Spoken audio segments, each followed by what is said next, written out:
Beh, Vediamo ancora. volevo dire una cosa solo, Max. Dimmi, Piero. Eh, Una cosa si può dire che, visto che questi sconvolgimenti riguardano lo spostamento dei poli in un modo o nell'altro, se tu fossi un'antica civiltà, dove costruiresti principalmente? La zona più tranquilla del pianeta sarebbe l'equatore e quindi ha anche Non senso po- quella linea dell'equatore legata al polo nello Yukon fino a 80.000 anni fa. non posso che essere d'accordo, perché quello che sta dicendo Piero è la seguente cosa, che se tu sostanzialmente, se tu costruisci un po' troppo vicino al polo attuale, no?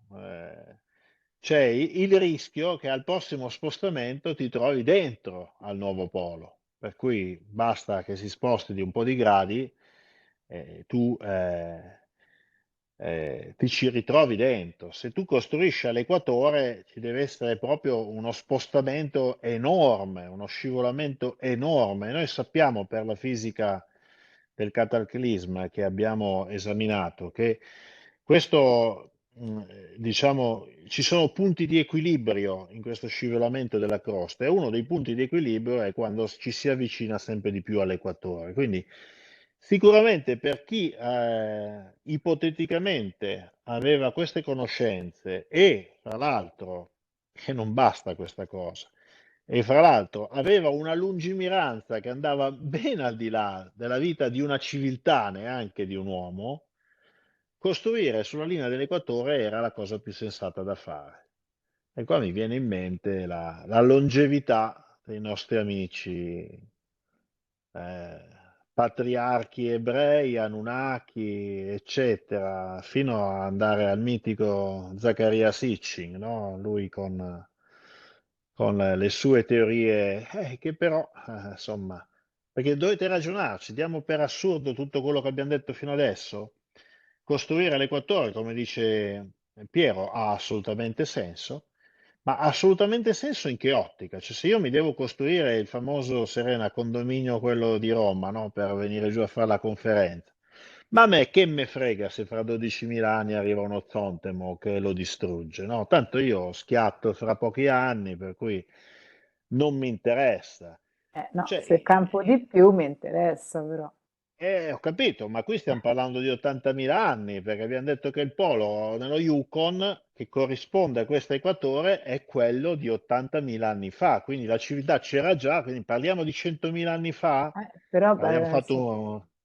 se guardiamo la voglio- lista sumera degli anni al- di regno, esatto, però capisci che, voglio capisci che dire, mi diventa... interessa. Ma è proprio per quello che l'approccio multidisciplinare è bello, perché sta a vedere che se tu fai tutte queste ipotesi, sta a vedere che la lista reale e lo stesso Zaccaria Sitchin, è tutto, diciamo, spesso trattato come uno scrittore di fantascienza, invece sta a vedere che ci aveva azzeccato più lui che i libri di storia che c'hanno in mano i nostri ragazzi.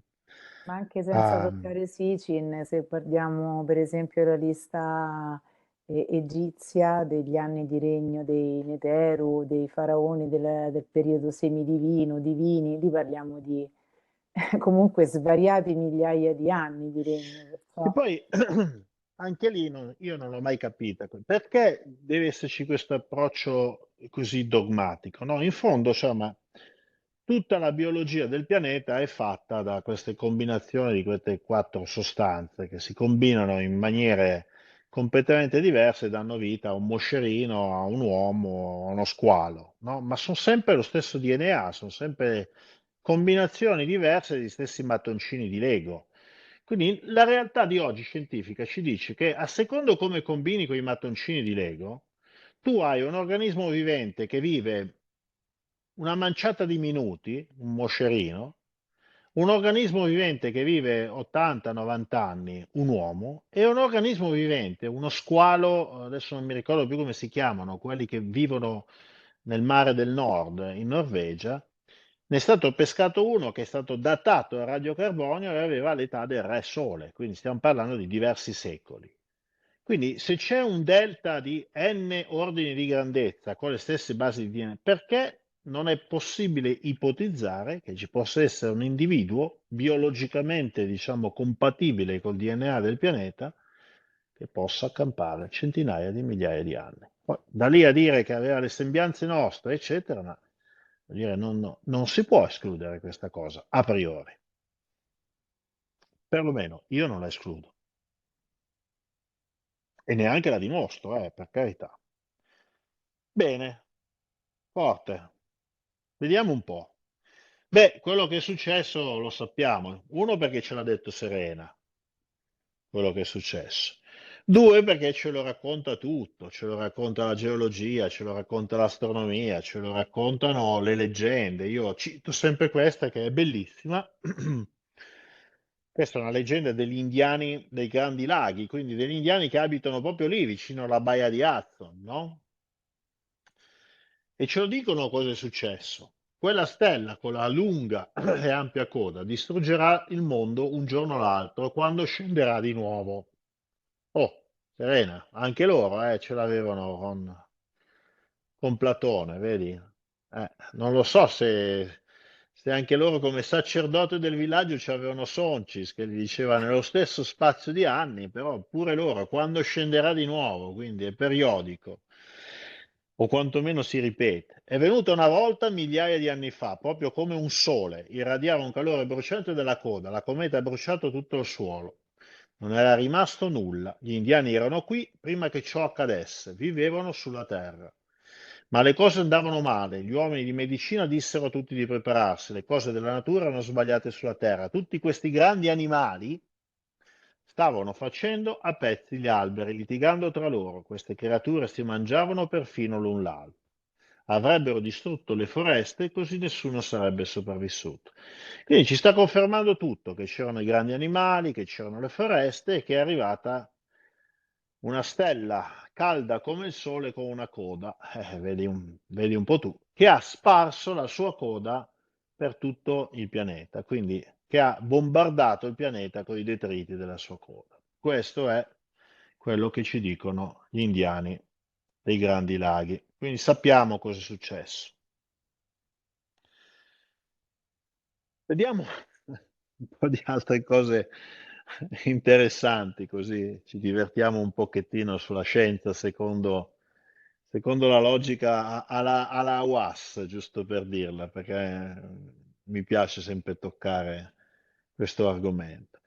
L'intero emisfero boreale, e in particolare il Nord America, fossero un paradiso per i grandi mammiferi terrestri. In quei territori si aggirava circa il 50% di tutti gli animali più grandi di 32 kg, quindi quella che viene definita megafauna, e di tutte le specie sopra i 1000 kg. Quindi nel Nord America c'era diciamo, un carnaio infinito, questa è sostanzialmente la sintesi. Poi, improvvisamente, nel giro di un battito di ciglia geologico, il 75% di tutti i mega mammiferi che vivevano sulla Terra durante l'era glaciale scomparve. Quindi un enorme assembramento di giganti mostruosi che devastavano le foreste, come ci dicono gli indiani, si mangiavano l'uno con l'altro e poi tutto di un colpo sono spariti. Sono spariti, ci sono stati lì milioni di anni e sono spariti. Mimmo? Mimmo ha alzato la mano, forse doveva andare via. Va bene. È Li hanno interessante mangiati questo. i Clovis, no? Abbiamo detto, abbiamo fatto un Questa round è la table parte, particolare. è la parte interessante.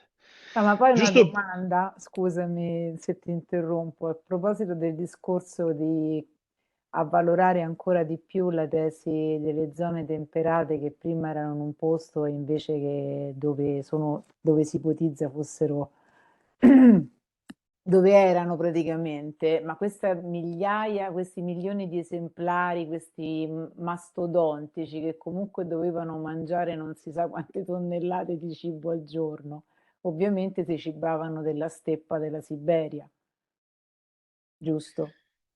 esattamente, infatti questo è un altro dei problemi inspiegabili, no? Perché, voglio dire, passi anche che ci sia, come si chiama lì, il mammut dell'era glaciale, voglio dire, che resista pure al freddo, cosa impossibile, come dicono i paleontologi, però che bagnava, insomma, non è che mangiava, non era come Scrat che trovava la ghianda e ce n'aveva per un mese, ammesso che riuscisse mai a mangiarsela sta ghianda, cioè un mammut si mangiava mezza tonnellata di vegetali freschi al giorno.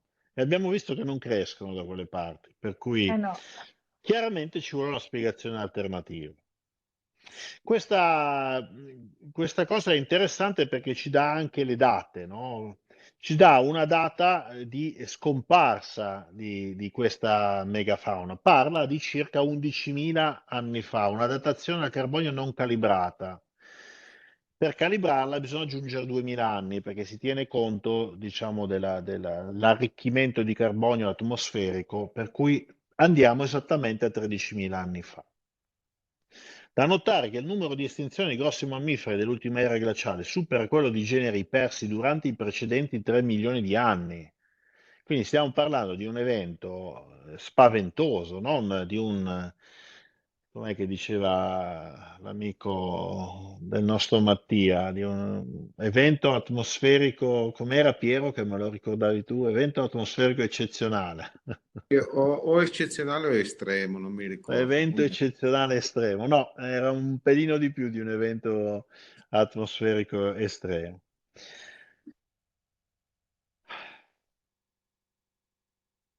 Qui ancora una volta, insomma, si conferma che si è trattato di un qualche cosa di istantaneo. Si parla di 100 anni. La verità è che si arriva a un certo punto dove ci sono tutti e poi dopo 1200 anni non ci sono più.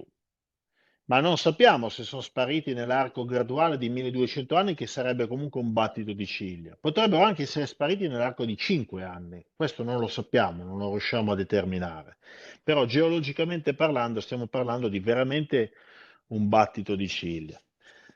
Quando ne abbiamo trovato qualche esemplare congelato nel permafrost, abbiamo, diciamo, capito molte cose in più. Il più famoso è un mammut che è stato trovato su un fiume, la Berezovka, in Russia nel 1900 e che con enormi sforzi è stato portato al Museo di San Pietroburgo, ci hanno messo diversi anni.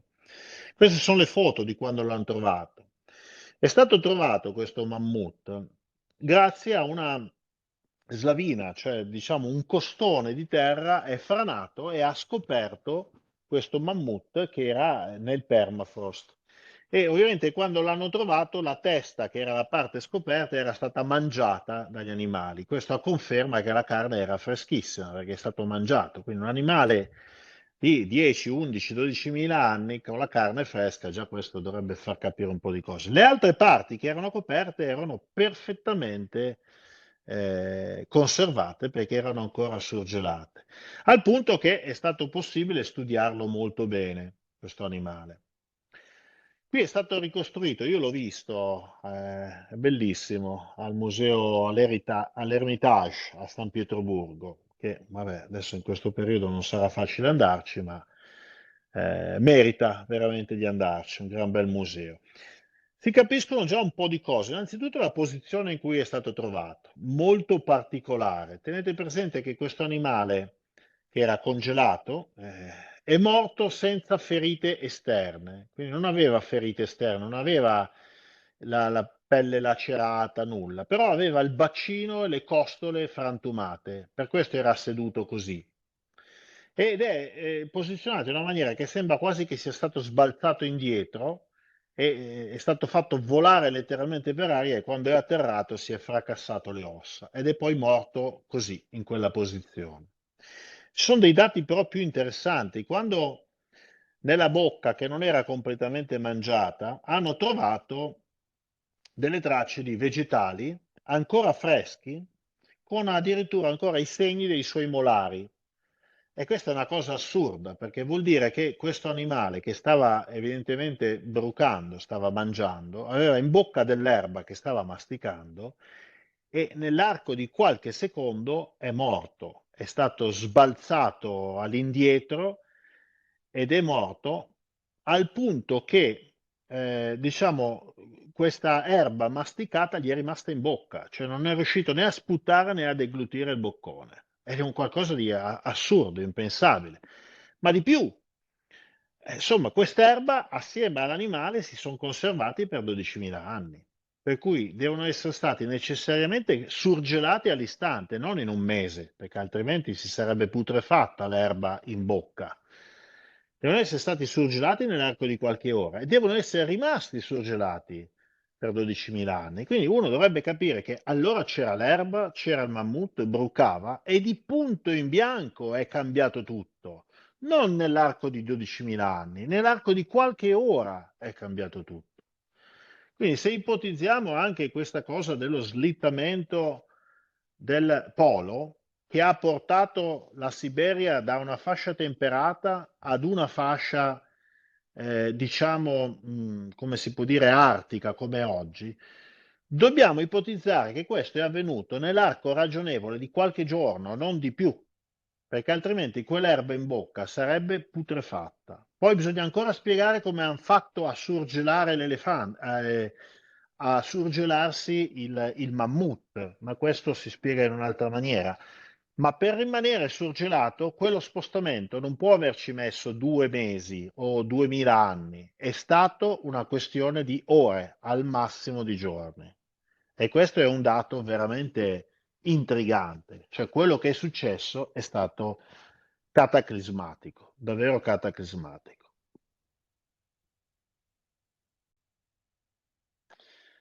L'ultima cosa che volevo far notare è quello che anche in parte ha detto Serena, ma che abbiamo letto un po' da tutte le parti. Era un mondo davvero affollato. Cioè, se la parte nord dell'America era occupata da 1, 2, forse anche 3 chilometri di ghiaccio, e qua vediamo l'estensione, e quello era il Polo Nord, tutti questi animali erano giocoforza concentrati nella parte meridionale del Nord America e centrale. Quindi diciamo che c'era davvero un grande assembramento. Stiamo parlando di 20 milioni di mammut e chissà quanti, diciamo, bradipi, bisonti, cammelli, cavalli, eccetera. Quindi c'era veramente un grande assembramento. Ora, uno dice, ma com'è possibile che siano spariti tutti? Ma cos'è successo? Come mai?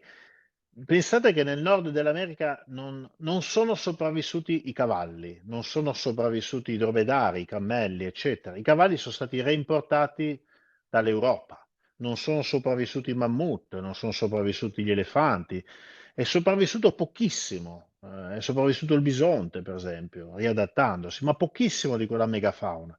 Com'è possibile? Cos'è successo? Non c'è stato semplicemente uno spostamento del polo, c'è stato di più. E infatti abbiamo trovato qualcosa di estremamente coerente e l'abbiamo trovato in una zona qua della Carolina, quindi siamo in questa zona qua, e sono state trovate delle cose molto particolari. Quando sono state fatte nel nord della Carolina e nel sud della Carolina, qua, qui e qui, sono state fatte le prime riprese aeree, si è visto dall'alto delle formazioni che da terra non si riescono a vedere, perché questi ovali che vedete voi qua hanno, diciamo, un dislivello che può essere di 1 metro al massimo, quindi non li riesce a vedere, poi sono tutte zone coltivate, per cui non si riesce di capire che cosa siano, eppure il pattern è chiaro. Quando sono state trovate queste cose, i geologi si sono scatenati per cercare di capire cosa fosse e non ci sono riusciti, perlomeno non c'è un consenso unanime, anche se io credo che ormai sia chiarissimo quello che è successo. Guardate quanto sono diffuse, stiamo parlando di centinaia di migliaia di queste formazioni ovali, elicoidali, cioè ellissoidali, che caratterizzano questo terreno. È un terreno piuttosto sabbioso, paludoso, non roccioso. Questo è importante da capire. Qui le vedete un po' più da vicino, evidenziate da una nuova tecnologia che si chiama LiDAR, quindi è quella tecnologia di rilevamento del, diciamo, la conformazione del terreno usando un laser a bordo di un drone, che è una tecnologia fantastica. Vedete com'è quasi perfettamente ellittica questa formazione, sembra veramente geometrica. Il mistero è andato rivelandosi quando, applicando il LiDAR in un'altra regione degli Stati Uniti, il Nebraska, e qui vedete una foto aerea della zona, e a destra vedete il LiDAR, capite il LiDAR è come accendere la luce. Quindi neanche dalla foto aerea si vedeva nulla. Nel momento in cui si è usato il LiDAR sono uscite le stesse diciamo, formazioni ellittiche in Nebraska, con un'unica fondamentale differenza, erano inclinate nella direzione opposta. Qualcuno particolarmente brillante e perspicace ha fatto un lavoro su Google Earth e poi ha presentato un articolo scientifico dove ha preso tutte, diciamo, queste Carolina Bays e le Nebraska Bays, ha tracciato la diagonale di queste ellisse, quindi queste linee gialle, le ha prolungate e ha notato che innanzitutto più si saliva a nord e più si inclinavano, si abbassava l'inclinazione, e poi ha notato che tendevano tutte a incrociarsi in un certo punto. E questo è stato un indizio, diciamo, determinante. Quel punto è la zona dove stava più o meno il Polo Nord, allora, un po' più a sud del Polo Nord di allora. Si tratta di una zona che si chiama Saginaw Bay, che è nei Grandi Laghi di adesso, e quando si è andati a fare un esame della batimetria sotto del Grande Lago si è trovato un enorme buco, un'enorme voragine, ma si è trovato molto di più, per esempio. Tutte le rocce qua intorno sono frammentate, sembrano quasi accumulate, sembra quasi che un colpo di striscio abbia colpito lì la terra e abbia accumulato proprio i detriti in avanti, creando delle formazioni collinari montuose, e abbia scavato sul fondale di quelli che oggi sono i Grandi Laghi un enorme buco. Si vede addirittura qua nel mezzo c'è una piccola isoletta, non mi ricordo come si chiama, che potrebbe tranquillamente essere il riflusso, no, di terra liquida quando il meteorite colpisce, che è l'equivalente di quando tiri un sassolino nello stagno, che tu hai un riflusso di acqua che sale, e quella è l'isoletta che si trova nel mezzo. Quindi Saginaw Bay, e qui la vedete un po' meglio, è la zona di un impatto di grosse dimensioni, quindi qui parliamo tranquillamente di qualche chilometro di diametro. Quel colpo probabilmente è stato un colpo diretto sulla calotta glaciale, quindi l'effetto è stato quello di mandare in pezzi la calotta glaciale, quindi vuol dire sparare delle montagne, degli iceberg grandi come delle montagne, nell'atmosfera, addirittura nello spazio, spararli con una traiettoria balistica come se fosse un colpo di un cannone, e quando questi sono atterrati dalle due parti, quindi nelle Carolina Bay da una parte e nel Nebraska dall'altra parte, hanno creato quello che crea un colpo balisticamente sparato che atterra obliquamente, quindi un cratere fatto ad ellisse. Al punto che, usando le formule proprio della balistica, è stato possibile calcolare anche la potenza di questi impatti che ci sono stati. Quindi questa è la spiegazione delle Carolina Bay. Ora, lo vedete già da qua, ma l'avete visto dalle immagini prima, è stato un bombardamento non a tappeto, di più.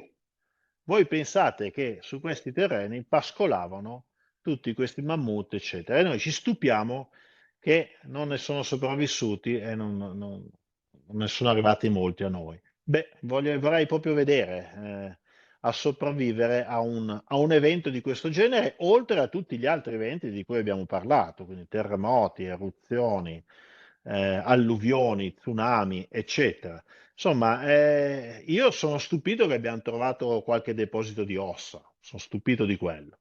Quando mi chiedono come mai non troviamo le ossa degli abitanti dei Clovis, eccetera, è perché erano troppo piccoli, non sono state polverizzate quelle ossa. Ci sono nel terreno. L'ultimo pezzetto che è un po' stiracchiato, ma ne abbiamo già parlato, qualcuno di voi ha accennato, è ancora una riflessione che si è fatta su questa cosa. Perché erano tutti mega questi animali? Mm? non c'entra la forza di gravità, per piacere, non è che se la gravità è più bassa gli animali diventano più grossi, cioè che vuol dire? Allora sulla Terra non dovremmo avere gli elefanti o i moscerini, perché uno dei due è incompatibile, chiaramente, cioè che c'entra la gravità col diventare alti o diventare più grossi? È la Si luna, diventa la più, luna.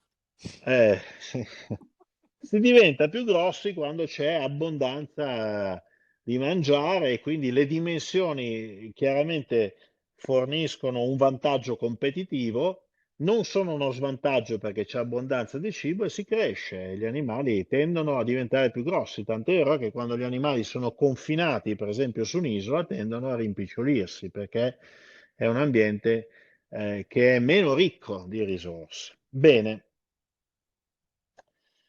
perché diciamo tutti questi animali erano giganteschi e fra l'altro abbiamo visto il livello di concentrazione che c'era di questi animali in Nord America, cioè ci doveva essere una produzione, diciamo, alimentare, quindi vegetale, straordinaria, straordinaria, perché la stessa leggenda degli indiani dice che devastavano le foreste perché erano di una voracità incredibile. Pensate che un mammut è stato calcolato che mangiava circa 500 kg di vegetali freschi tutti i giorni.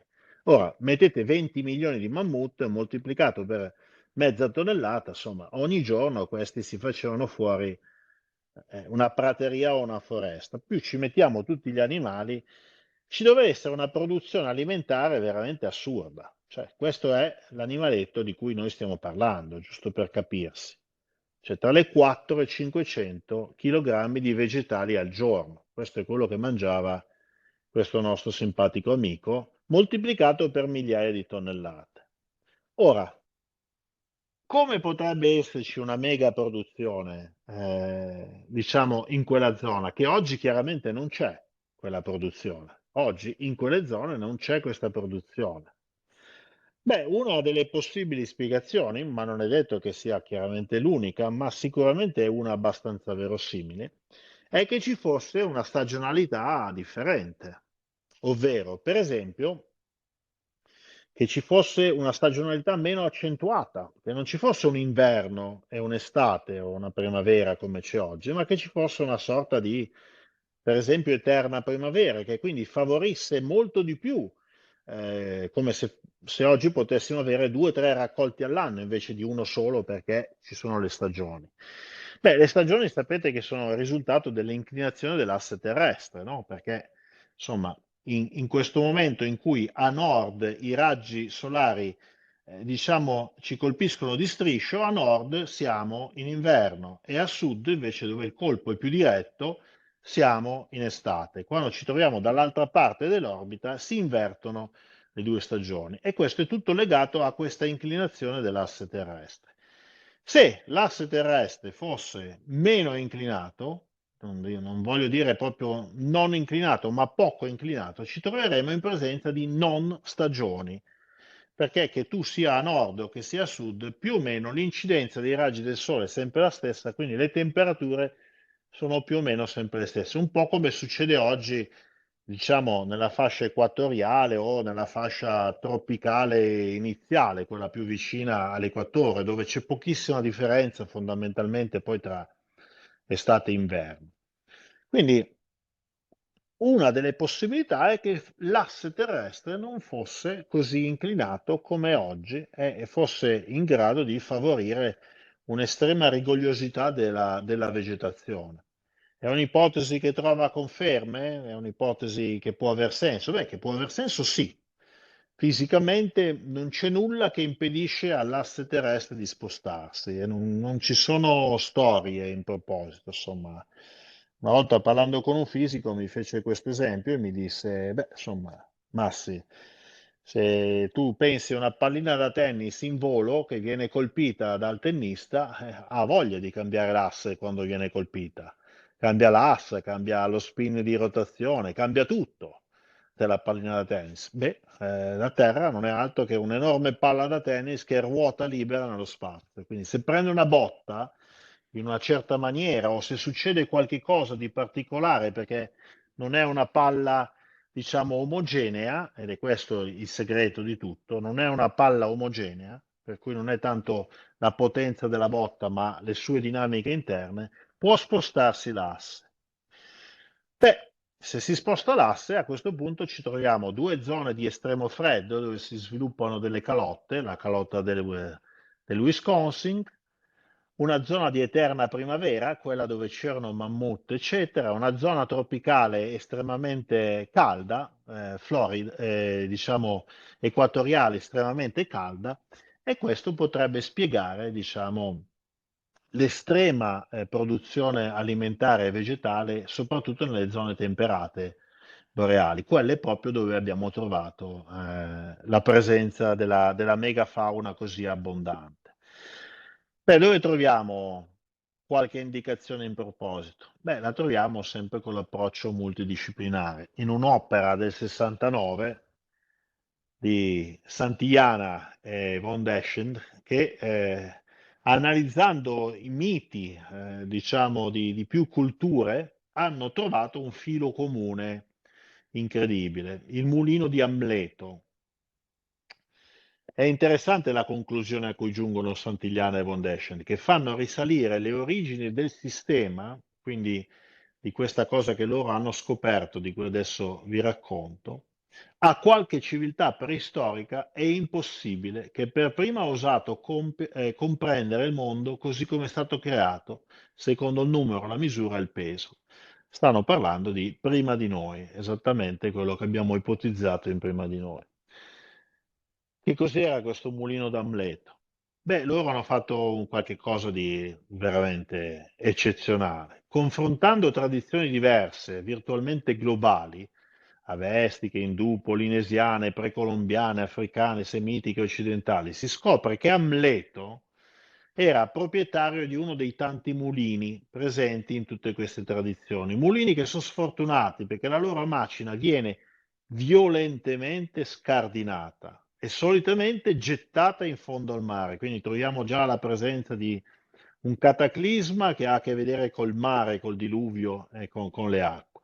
Lo scardinamento del mulino è lo scardinamento dell'ordine cosmico ed è causa di sventure, soggioga l'uomo, ha una colpa atavica, genera disastri come diluvi, caduta degli dei, gli Zontemok, rivoluzioni delle età del mondo. Il mulino altro non è che la volta celeste, da sempre imperniata sul suo vero asse, quello dei poli dell'eclittica, quindi l'asse di rotazione terrestre. Dopo la rottura dei cardini gira come impazzita, con un polo nord in eterno mutamento fra le stelle e con le costellazioni perse in un continuo avvicendarsi all'alba dell'equinozio di primavera.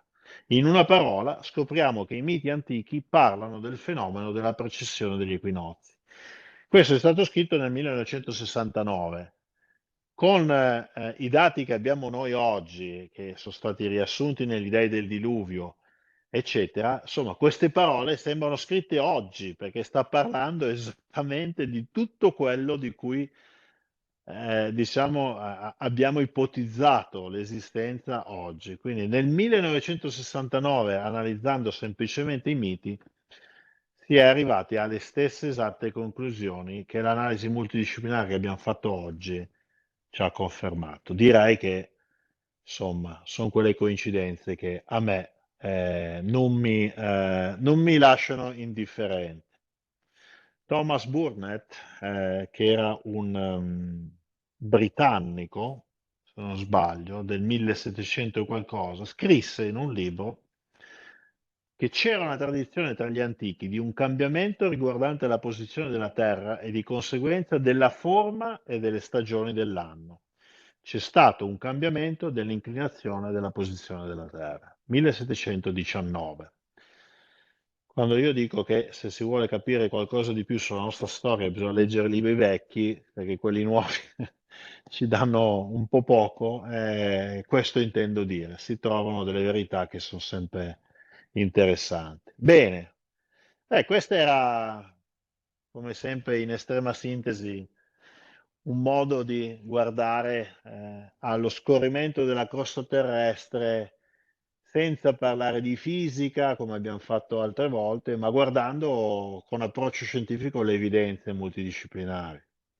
Cosa dite? Secondo voi è convincente? eh? Beh, c'era anche quel mito orientale che diceva che gli astri si erano spostati, ti ricordi? Eh, Sì, era una notazione dei Gesuiti a cui era stato dato accesso alla biblioteca imperiale cinesi, che riportarono che sostanzialmente la descrizione di un grande cataclisma nel quale, diciamo, i cieli erano, i pianeti nei cieli, le stelle nel cielo avevano mutato le loro posizioni. In realtà non erano chiaramente i pianeti nel cielo a aver mutato la posizione, ma la Terra sotto i piedi degli osservatori, no? Quindi in maniera relativa loro pensavano si fossero spostati quelli. Ce ne sono tanti miti. C'è un mito, adesso non mi ricordo più, forse l'ho citato nelle idee del diluvio, dove il mito delle sette, dei sette steli, dei 12 steli, adesso non me lo ricordo più, però che parla che dal giorno alla notte, insomma, si sono trovati molto più a nord di quello che erano prima.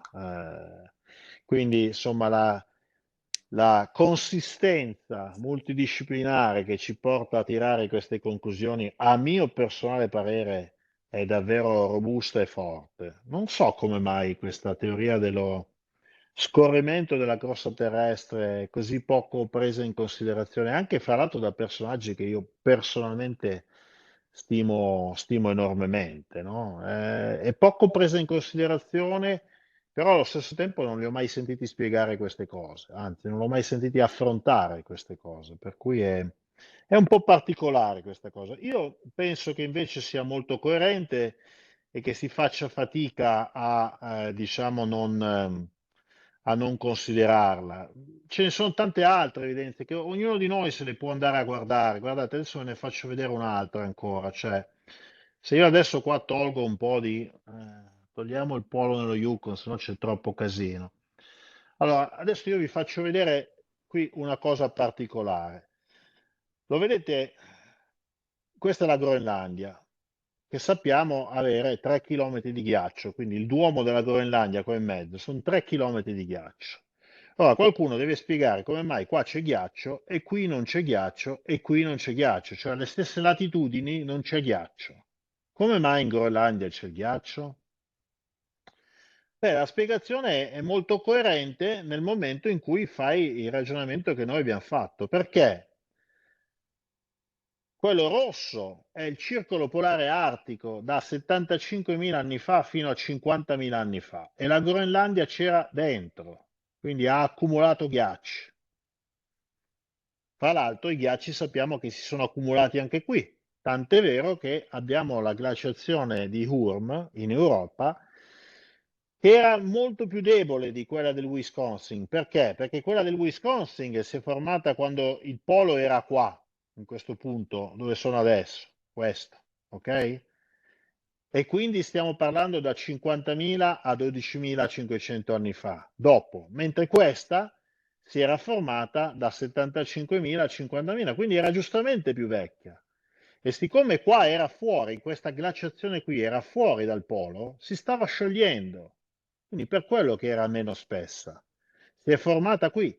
Però attenzione, quindi il polo era qua, quello rosso, e si è spostato qui a quello verde. E la Groenlandia, la più sfigata delle tutte, era sempre dentro al circolo polare artico. Quando 12.500 anni fa si è spostato nella posizione attuale, quello giallo, la Groenlandia si trova ancora all'interno del circolo polare artico, per cui spiega perfettamente perché la Groenlandia è ancora con 3 km di ghiaccio, mentre il nord del Canada e il nord sostanzialmente della Siberia o comunque dei paesi scandinavi non sono più sotto 1-2 km di ghiaccio. Boh, sembra che anche questo tassello vada a posto, no? Sarà andata proprio così? Può essere, eh? Può essere. Certo che immaginarsi la Terra, insomma, che scivola sul suo interno, insomma, deve essere qualcosa di interessante. Di interessante. Insomma, si fa fatica. Io credo che, io dico sempre che bisogna guardare 2012 per avere una minima idea di quello che può essere successo, qualcosa del genere, senz'altro, qualcosa del genere. Tra l'altro si capisce anche poi dopo come mai alcune zone del pianeta hanno visto rinascere meglio la civiltà. Adesso non lo so, ditemi voi. Ci fermiamo qua, la seconda domanda la facciamo un'altra volta, perché sono le 10:30, secondo me non facciamo più in tempo, viene troppo tardi. Sì, direi di sì. Io tra Mm. l'altro vi dovrei lasciare adesso.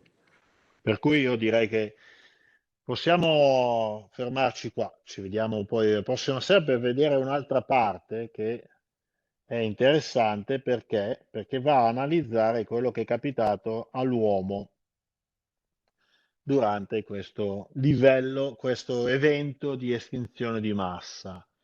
Ed è molto interessante che vedendo lo studio che è stato fatto sull'uomo, uno studio di genetica, si vanno a confermare esattamente tutti i punti che abbiamo visto fino adesso. Quindi dalla genetica otteniamo delle ulteriori conferme sullo scivolamento della crosta terrestre. Sembra impossibile come la genetica possa spiegare lo scivolamento della crosta terrestre, ma vedremo che è estremamente coerente. Ma questo sarà qualcosa che facciamo un'altra di queste serate.